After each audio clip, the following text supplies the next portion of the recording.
Daqui a 1 hora, as máquinas do Departamento de Imprensa Nacional começam a rodar a edição do Diário Oficial que circula amanhã, com a lei da anistia.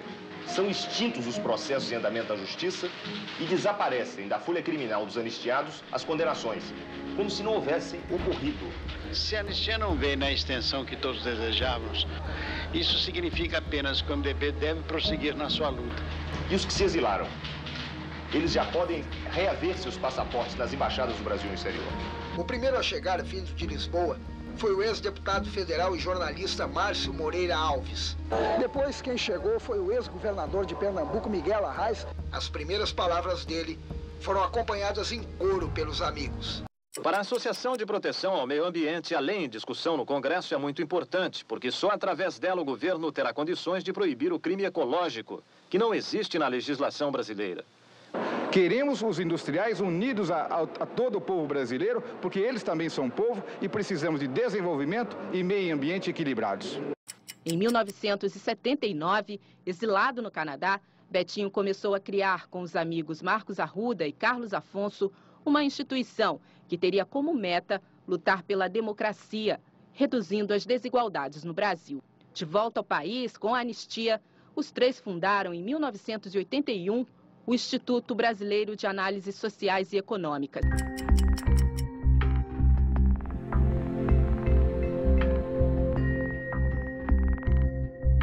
É uma das coisas mais inovadoras que a gente vê. A gente não conseguiu colocá-lo em pé, mas a gente sinalizou para o mundo uma visão de sociedade que cuidadora, né, da sua criança, do seu adolescente, como não estava colocado no cenário. Quer dizer, o ECA não teria saído do jeito que foi se não tivesse uma sociedade civil organizada atuando intensamente para que aquilo se concretizasse. No novo Código de Defesa do Consumidor, que deve entrar em vigor no ano que vem, se um produto importado não tiver assistência técnica aqui no Brasil, o consumidor pode exigir a troca do produto ou até pedir o dinheiro de volta. A vítima deixa de ser a vítima, finalmente. Comércio ilegal de lixo tóxico, biodiversidade, tudo que virou uma agenda nos próximos 20 anos do planeta, nasceu naquela conferência. Prato do dia de 32 milhões de brasileiros. Cerca de 150 mil crianças morrem de fome e de miséria neste país. São 6 Vietnãs por ano, sem nenhuma bomba explodida nas nossas cabeças, mas sim nas nossas consciências. Como é que nós podemos viver num mundo que nós estamos divididos em classes sociais? É muito comum nós falarmos sobre os excluídos, mas em sociedades como essa estamos todos excluídos. E como a pobreza ela é multidimensional, o trabalho tem que ser multidisciplinar para transformar a vida das pessoas, para ir no cerne da inclusão social. Uma nação não é governo, não é só governo, somos todos nós. Se a gente não se mobiliza, se a gente não acredita nisso, a gente não constrói a nossa nação. As empresas, as corporações têm a sua responsabilidade, a sociedade também precisa agir, né, e o governo. Então, esse tripé aí, vamos dizer, essa relação entre esses três entes fica mais claro nos anos 90. Mesmo com os ganhos do real, o grande problema brasileiro continua a ser o abismo que separa ricos de pobres. Não podemos esperar soluções que venham de cima para baixo. A solução virá de toda a sociedade, virá da gente. Nesse sentido, a comunidade solidária vem estimulando parcerias entre a sociedade e o governo. Parcerias para melhorar a qualidade de vida dos mais pobres. Fizemos uma reunião em que foram expostos todos os programas de renda mínima já em execução a nível municipal. Então, são programas em que a família recebe alguma forma de ajuda para garantir que as crianças fiquem na escola. Isso é fundamental nesse país. Nós temos que fazer as crianças voltarem para a escola. Então, isso nos pareceu extremamente adequado a todas as pessoas que estavam lá, são 21 membros da sociedade civil, feito no nível municipal. Um programa de natureza federal é incontrolável. A Pastoral da Criança nasceu porque milhões de crianças no mundo morriam por causas facilmente preveníveis. Então, nós imaginamos aqui no Brasil de a gente criar, vamos dizer, redes de solidariedade humana para que educassem as famílias, para saberem prevenir. De fato, é o momento em que amplia-se o número de organizações. E é nesse contexto que o GIF é criado, em 95, o Instituto Ethos, a ABONG e uma série de outras organizações que estão interessadas em construir uma sociedade civil mais forte. E é de 89 a 95 que nesse período o GIF tem uma existência informal, né? Ele não é criado como organização, mas ele já existe na prática. Em 95 aquilo ganha corpo, você agrega um conjunto maior de entidades que decidem criar uma instituição. Aí começamos a discutir a questão da filantropia, que era uma questão muito central. O Congresso nos vinha com esse nome e nós entendíamos que aquilo que nós fazíamos no Brasil não era filantropia. O empresário estava disposto a fazer um investimento social. Ele nasce não como uma estrutura de representação de interesses privados, mas justamente para dar mais qualidade, densidade a essa contribuição privada para interesse público. Tinha algumas fundações corporativas até da década de 60, só que elas estavam muito voltadas para os seus colaboradores, né? Era muito interno. E aí esse entendimento de que essas fundações poderiam ter um trabalho mais voltado para o bem público, para melhorar a sociedade, para desenvolver o país, foi o que deu, assim, um turning point para realmente ter essa organização. Aquela ideia de que as empresas vão ser bem-sucedidas na medida em que a sociedade for bem-sucedida. Teve também a resposta das empresas às denúncias que elas recebiam por uso de maquiagem verde, por fazer no seu business uma ação muito negativa e depois querer fazer via filantropia uma ação muito positiva. Então, acho que foi uma orquestração da sociedade e da cidadania dizendo, isto eu não aceito. E ali começa a ficar claro, por mais que a gente não esteja limitado nesse processo, que a geração de bem público não é só de governos. E agora você tem tanto o setor corporativo quanto a sociedade civil demandando do Estado que ele assuma o seu papel. Elas são muito importantes, essas ações, e cada vez mais nós temos que ter empresas envolvidas com isso. Mas se nós não conseguirmos pegar essa potência, essa força das empresas para uma transformação maior, para que isso possa se tornar política pública e todas as empresas possam vir, nós não vamos conseguir transformar esse momento que nós é tão necessário. Seja o papel do GIF orientando o investimento, e seja o papel de um Ethos orientando as empresas, isso foi fundamental, mas ambas as organizações vivem desse capital privado. Ou seja, a gente poderia dizer que foi o capital filantrópico privado que contribuiu para essa mudança qualitativa da relação das empresas com a sociedade. Em momento algum, investimento social privado poderá resolver o problema público. Porque ele não se equipara aos orçamentos públicos em volume de recurso. Então, se ele tem uma marca e um potencial, é na experimentação, é na criação de novas abordagens. Produzir inovações que, quando são alavancados, têm impactos em escala. Enquanto a gente não conseguir unir esforços, vai ser muito difícil transformar essas realidades. Que eu acho que é uma característica dos anos 90 extremamente importante, que são organizações da sociedade civil que começam a captar recursos para sobreviverem, não mais apenas com o modelo governo ou olhando a cooperação internacional, mas captando com doações de pessoas físicas no Brasil. É um pensamento de que nós não estamos totalmente à mercê dos acontecimentos, quer dizer, de que a sociedade civil também é agente. O Brasil doador, do ponto de vista de pessoa física, ele é muito maior nas classes mais pobres do que nas classes mais ricas. Hoje você tem uma legislação que taxa uma pessoa quando ela faz uma doação para os seus filhos, para os seus herdeiros, na mesma intensidade que ele taxa essa pessoa se ela fizer uma doação para uma organização da sociedade civil. Doar é legal. Doar é um ato, do ponto de vista voluntário, que quando você identifica instituições, organizações que conseguem gerar resultados multiplicadores, é muito interessante que você individualmente possa doar. A parte mais rica dessa sociedade tem uma visão preconceituosa quanto isso e faz um discurso cínico porque criminaliza a sociedade civil organizada. E é evidente que só pouquíssimas ONGs, certo, violam princípios republicanos, né? A grande maioria das ONGs é engajada, é profissional e gera muito resultado. Como que a gente pode construir e reconstruir a imagem e a importância do trabalho das organizações da sociedade civil? Não é possível uma democracia sem uma sociedade civil forte.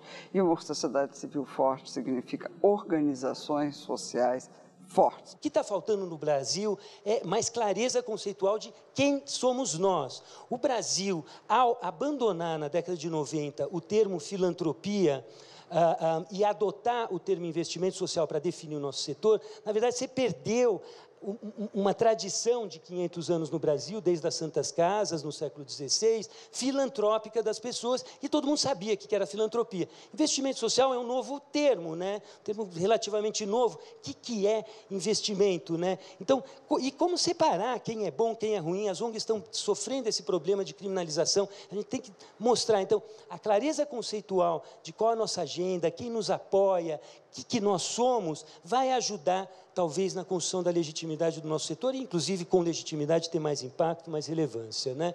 Doar é muito importante para fazer essa transformação, porque vai além do seu papel de contribuinte ou de consumidor para o seu papel de cidadão.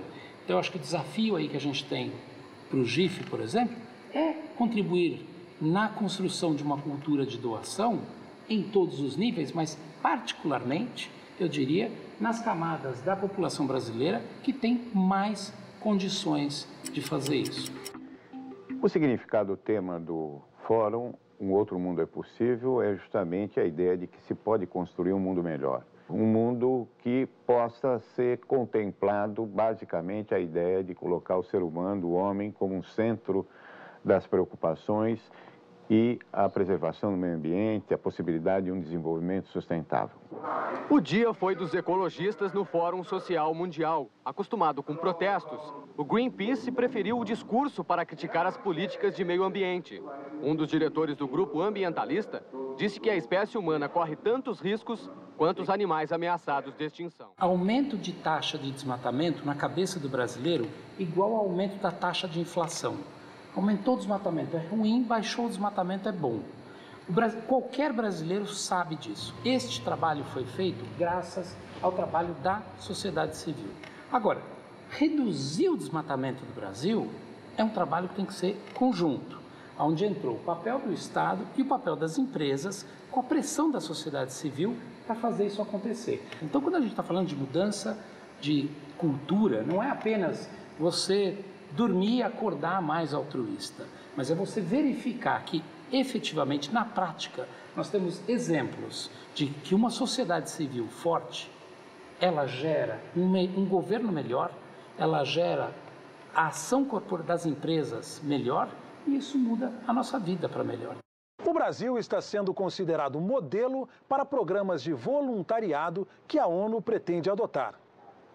A brasileira Milu Vilela falou em nome da sociedade civil de 110 países.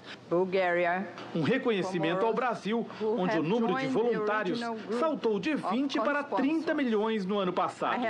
Foram mais de 5 horas de reunião. A água, café e suco de acerola, sem lanche ou almoço. Metade do encontro foi dedicada à discussão do programa Fome Zero, prioridade do novo governo.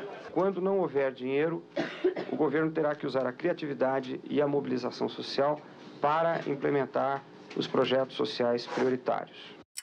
Na solenidade de lançamento do programa Bolsa Família, estavam todos os ministros da área social. O Bolsa Família foi criado para ser o maior esforço concentrado de combate à pobreza no Brasil. A Bovespa criou um índice que classifica as empresas brasileiras de acordo com o grau de responsabilidade social. Cada vez mais as empresas estão percebendo que competitividade econômica anda junto com uma sociedade melhor, uma qualidade de vida melhor. O crescimento é importante, é uma condição importante, mas ele é um meio para se atingir desenvolvimento e ele não é um fim em si mesmo. Eu acho que a solução está em a gente realmente estimular um consumo consciente e as empresas vão estar conseguindo achar nos seus negócios os caminhos. Eu acho que esse é o desafio das empresas que vão permanecer no longo prazo existindo, os caminhos para poder serem sustentáveis, aproveitando todo o conhecimento que elas acumularam até agora. O objetivo é trazer educação de qualidade para todos até 2022. Nós organizamos diálogos sobre desenvolvimento sustentável em 10 áreas, em que especialistas da sociedade civil, sem governos em volta, irão decidir quais são as recomendações que eles farão aos chefes de Estado.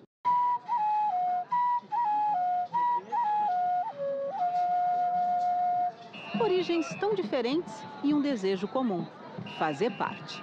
A Cúpula dos Povos foi o local das ideias, testemunhos, depoimentos e, sobretudo, protestos. Como assim discutir o futuro do planeta se nós, os cidadãos, não somos ouvidos? Eu vim para aqui para, em viva voz, gritar a todas as nações do mundo: ter uma terra melhor, livre de poluição, mais educação. Nós somos capazes de fazer acontecer. Do ponto de vista da sociedade civil, foi uma experiência muito bonita, de debate consciente do que nós queremos para esse planeta. Hoje, nada é externo, né? Tudo é interno, né? Porque está tudo dentro do mesmo planeta. Então, se a gente leva adiante essa ideia de que não existe externalidade, que faz tudo parte de um todo, né? A gente recoloca, né, a participação das empresas, das organizações de uma outra maneira.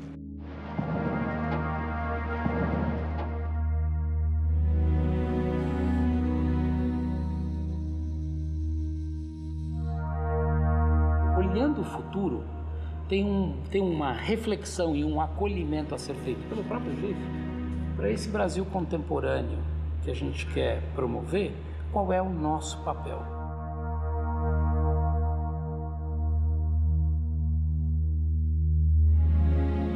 Muito pouca gente sabe sobre as metas de desenvolvimento sustentável. A gente tem que falar mais sobre isso. Olhar nossos problemas como espécie, como humanos.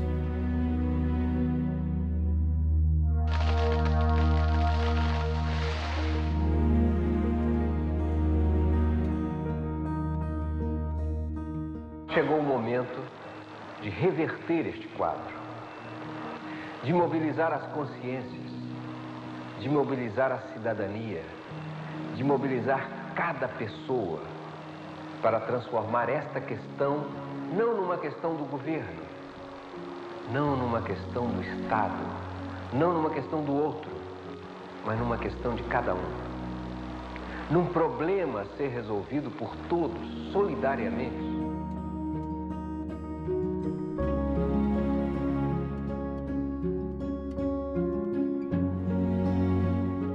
Era a juventude que eu percebo que está o poder de mudar o mundo agora. Através do contágio, da ideia de mudar o mundo, do sentimento de que é possível mudar o mundo, com pequenos passos. Uma grande jornada se faz de pequenos passos. É preciso incluir quem está excluído. E hoje eu não tenho medo de afirmar que o Brasil é um país onde há uma rede de organizações muito grande e muito atuante. A gente só consegue ser feliz se a gente consegue se doar para que o mundo seja melhor. A gente dá, mas a gente recebe pelo menos o dobro de volta, viu? Se isso tudo vai dar certo 100%, ninguém pode garantir. Nós estamos procurando um caminho novo a partir de tudo aquilo que nós sabemos que é preciso corrigir.